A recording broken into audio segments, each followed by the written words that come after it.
Thank you very much for the kind introduction, and good afternoon, everyone. And I'm very thankful to you all to stay.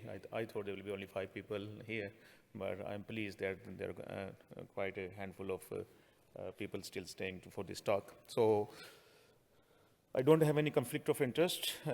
In next 20 minutes or so, I'm going to discuss the definition and pathogenesis of this quite difficult disease, to be honest, for which we are still trying to understand what it is and how to treat it. I will talk about different radiological patterns, how we should treat it, how we should phenotype it, and what we can do to make these patients better. So if we talk about post-COVID studies, there are 2 important studies. First one is from Glenfield Hospital, Leicester, where I worked. And at that time, his study was done in 2020. The patients who were admitted, hospitalized in multi-centers, not only Glenfield Hospital, but we were the principal investigators, and I was involved in this study. They were followed up at median time of 5.9 months to look for different parameters like physical, cognitive, and mental health after being hospitalized for COVID-19 infection. And we found that nearly 93% of the patient had at least one persistent symptom.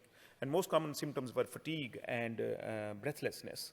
And only 21% of the patient described that they have fully recovered from COVID. This is another study from Spain, about 305 patients. They followed up those patients in their registry for 12 months. And again, they found that 1/3 of the patients with severe COVID-19 pneumonia had impaired pulmonary function tests and abnormalities on the CT scan, usually post-COVID pulmonary fibrosis at the 12 months period. So this disease does exist, and there is an evidence for that. So how we define this disease? So out of many respiratory complications, I think post-COVID pulmonary fibrosis is the most significant long-term effect, and this should be taken very seriously. And we call it post-COVID pulmonary fibrosis if patient has got persistent symptoms, but they also need to have some kind of fibrotic CT changes, and they should also have some functional impairment during follow-up, which is assessed by 6-minute walk test, pulmonary function test, etc., etc. So it's just not just saying that this patient has got shortness of breath, they will have pulmonary fibrosis. You need to fulfill all these criteria. There is a bit of discrepancy about the time scale when we should start calling it post-COVID-19 pulmonary fibrosis, but most of the studies say 3 months. 3 months after the onset of infection. If patient has got these factors, then you should call it post-COVID-19 pulmonary fibrosis. So what is the mechanism? Why people develop post-COVID-19 pulmonary fibrosis? So there are 2 factors. One is the immune pathway, which is like any other autoimmune diseases, like rheumatoid arthritis, etc. You get infected by something like virus, and you have impaired repair response, and you develop pulmonary fibrosis. The second one is very interesting, which is a genetic pathway. So basically, all these patients who had COVID-19 infection, they were susceptible to develop ILD in their life at some point. And for last 20 years or so, we have many studies for idiopathic pulmonary fibrosis, and people have been saying that this is not as idiopathic as we call it. These patients have got short telomere length, and they have got mutations in the gene called TERT, or telomerase reverse transcriptase. And if you do blood tests on these patients who are admitted with COVID-19 severe infection, and you want to ascertain what is the probability of these patients developing any severe pulmonary fibrosis in future, you can do this blood test. These blood tests are available actually, and so these are the 2 pathways basically which will lead to the COVID ILD. And this has got prognosticated features. So this cartoon shows alveolus and the capillary. So when COVID-19 infection enters the upper airway tract, usually nasal epithelium, as it reaches the alveoli, usually the virus will attach to the ACE2 receptor and enter the respiratory system. And it will lead to cascade of inflammatory response, which is with the release of cytokines, chemokines, and most important one is IL-6, as you all know. And that will lead to a development of protein-rich edematous fluid within the alveoli, and that is the term we call diffuse alveolar damage, or DAD. Let's blame DAD for this one. So at this stage, you have to hit the patient hard with steroids, tocilizumab, etc., to stop the process here. If for some reason we are not able to stop this process, it will lead to the fibrotic pathway next, and that will lead to the disruption of the alveolar capillary barrier, thickening, and fibrosis. So appropriate acute management is important. So this is another cartoon which shows two things to us, a continuation of the previous one. So we have to note everyone will develop post-COVID pulmonary fibrosis. There are risk factors. So there are two types of risk factors. One is basically patient-based. We all know that elderly patients are at high risk of dying from COVID-19 infection itself or developing complications. Actually, I was surprised to see the figures that if you are less than 60-year-old and you develop COVID-19 infection, your risk of dying is only 0.38%. But more than 60-year-old, the risk of dying is 27%. And same is true for post-COVID pulmonary fibrosis. And then if patients are unvaccinated, that is a big risk factor, and many comorbidities like hypertension, diabetes, etc. So these are the patient-based risk factor. And unfortunately, the biggest risk factor, which is the age, we can't do anything about that. If you are elderly, is a bad news. The second features are disease-related. How severe is the disease? If the disease is severe and you develop ARDS, that's the bad news. So about 20% of the patients who survive ARDS will develop pulmonary fibrosis later on. And then almost all of these ARDS patients will have mechanical ventilation or HFNC, etc. So mechanical ventilation will have shear pressure on the alveoli and cause further damage. Hence, we advocate for low tidal volumes in these patients. So remember to risk stratify these patients based on the patient-related factors and disease-related factors. So I have talked about this already, that how the acute pathway work, but if you concentrate on the lower part of it, which is the pulmonary fibrosis after 3 months pathway, where mainly the tumor growth factor and platelet-derived growth factors, they come into action and cause increased myofibroblast, increased fibroblasts, collagen deposition, thickening of the alveolar epithelium, etc., and will lead to pulmonary fibrosis. So for acute medics, it is important that we stop the disease right in the beginning so that the pulmonary fibrosis pathway does not initiate in the first instance. So what are the guidelines once you start discharging these patients if they have survived? So British Thoracic Society recommends that patients who had severe disease, they should undergo pulmonary function tests every 3 months after discharge. If they had severe illness, if they had only mild to moderate disease, they did not hit ICU, then they should have PFTs if there is a radiological finding of pulmonary fibrosis, etc. And in fact, there is a meta-analysis which showed that 39% of the COVID-19 patient had decreased diffusion capacity, 15% of them had restrictive pattern, and even 7% of them had obstructive pattern. So whenever we assess the patient, it's not just symptoms, it is clinical, it is radiological, it is physiological by doing pulmonary function test.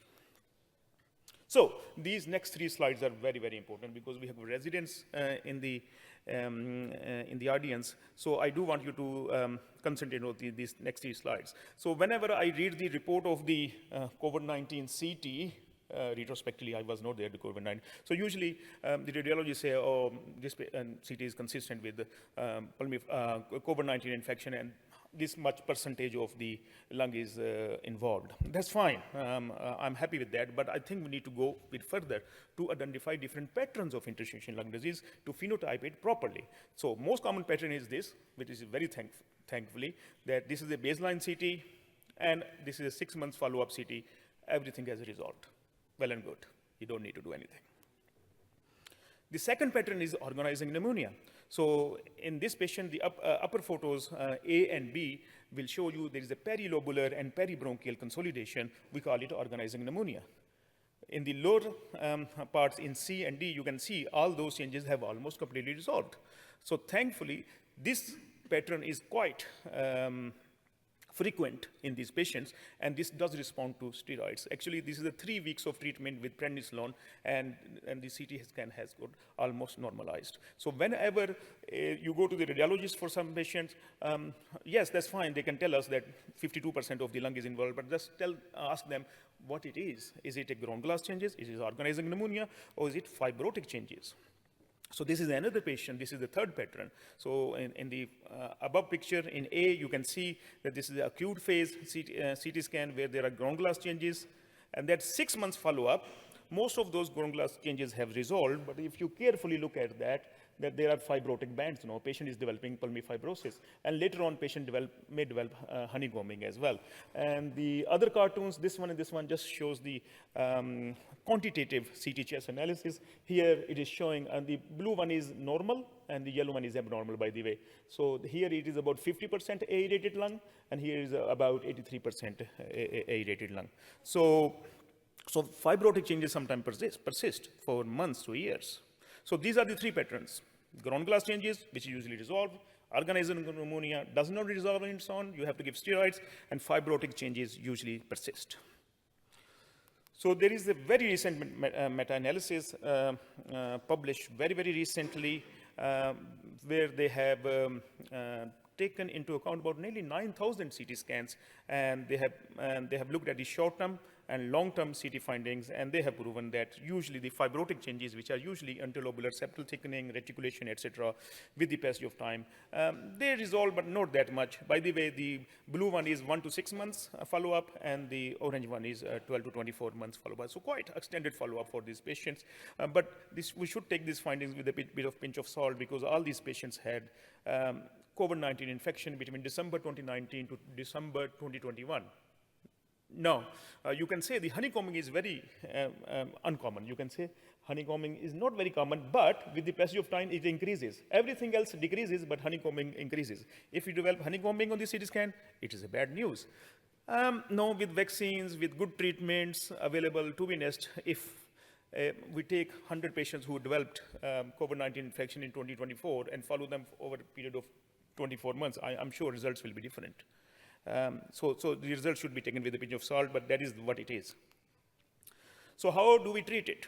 So let's divide it into acute phase and chronic phase.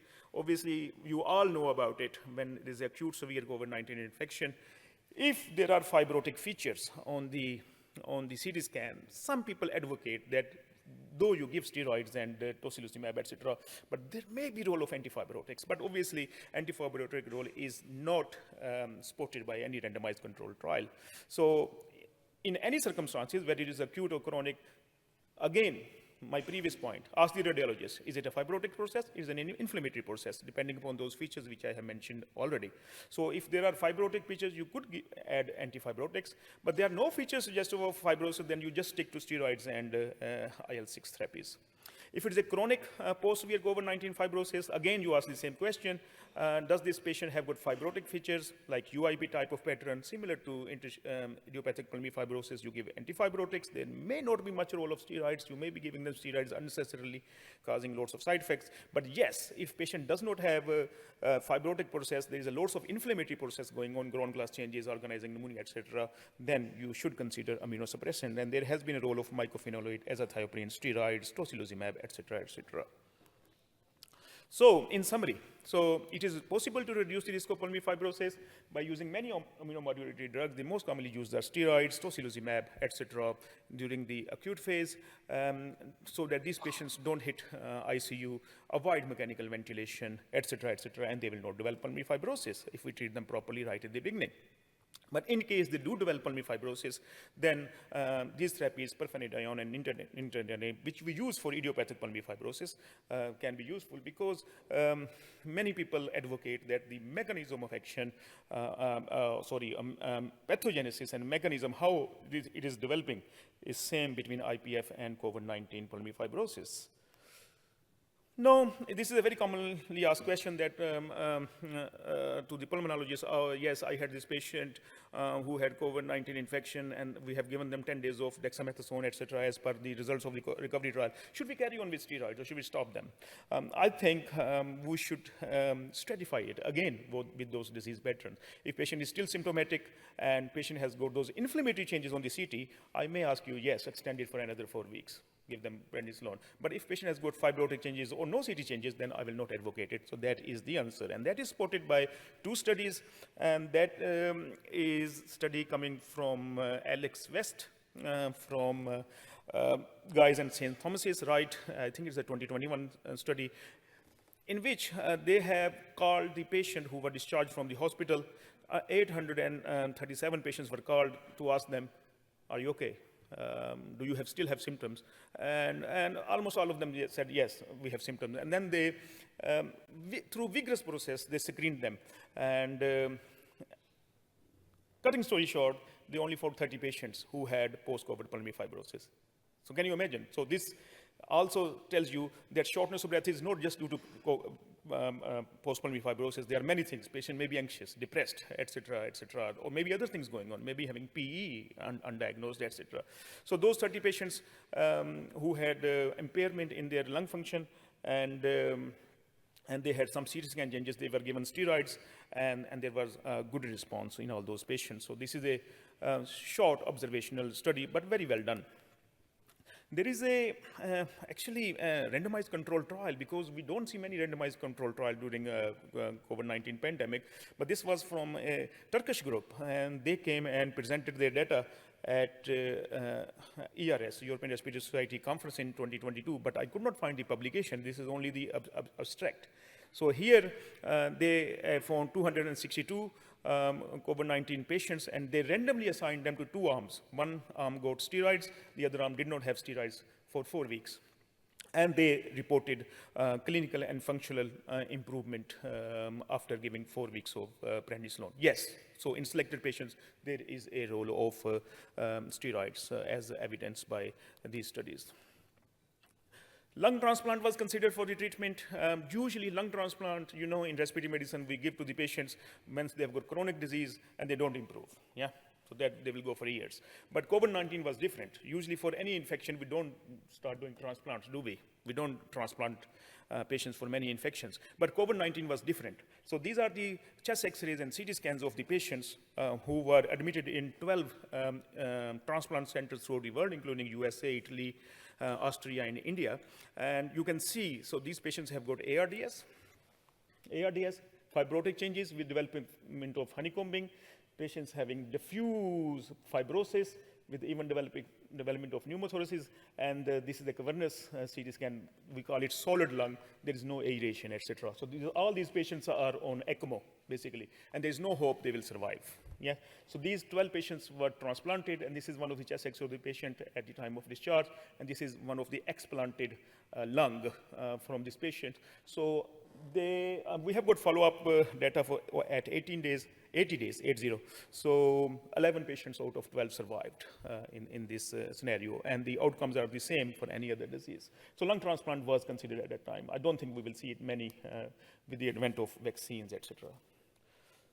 Yes, rehabilitation and non-pharmacological management, not very commonly used in UAE because unfortunately many things are money-driven. No one will tell you to do pulmonary rehabilitation. There's no pharmaceutical company involved in these things. Pulmonary rehabilitation is very, very important for many chronic diseases, including pulmonary fibrosis, commonly used in Europe and Americas. It includes exercise training, education, behavioral changes, because these patients come as a syndrome. They will have many, many psychological, behavioral problems as well. So they are given some exercise plans, and they are being taught how to deal with this because not everything is just a structural disease. There are some functional elements as well. So this should be considered in this patient. In fact, there are many studies showing that pulmonary rehabilitation in these patients work, and this should be implemented. Supplemented oxygen therapy, obviously, you are discharging the patient, and patient is hypoxic. You have to give them oxygen until they recover. Those of you who have visited Scotland, you must have seen this bagpipe music. And actually, they have got Scottish Ballet National Center for Dance Health, and they have proven that this works for patients for dementia and Parkinson's disease, etc. The group exercises. So any patient who is even admitted in the hospital, they don't let them just lie down all the time in the bed. They ask them to do different exercises. You can use different types of local music or whatsoever. There are nurses who are trained in physiotherapists just to keep them active so that they don't become deconditioned, etc. So these things should be considered. Actually, they have presented their findings only 2 weeks ago at European Respiratory Society, So they, during COVID pandemic, the same center, Scottish Ballet Dance Center, implemented online program, and it worked according to them. So in summary, pulmonary fibrosis is a fact, is a very significant comorbidity. The pattern of ILD is very, very important to determine the further treatment, and should be MDT approach, not only pulmonologists, ID physicians, psychotherapists, etc. So we should work as a team to make these patients well. Thank you very much for listening.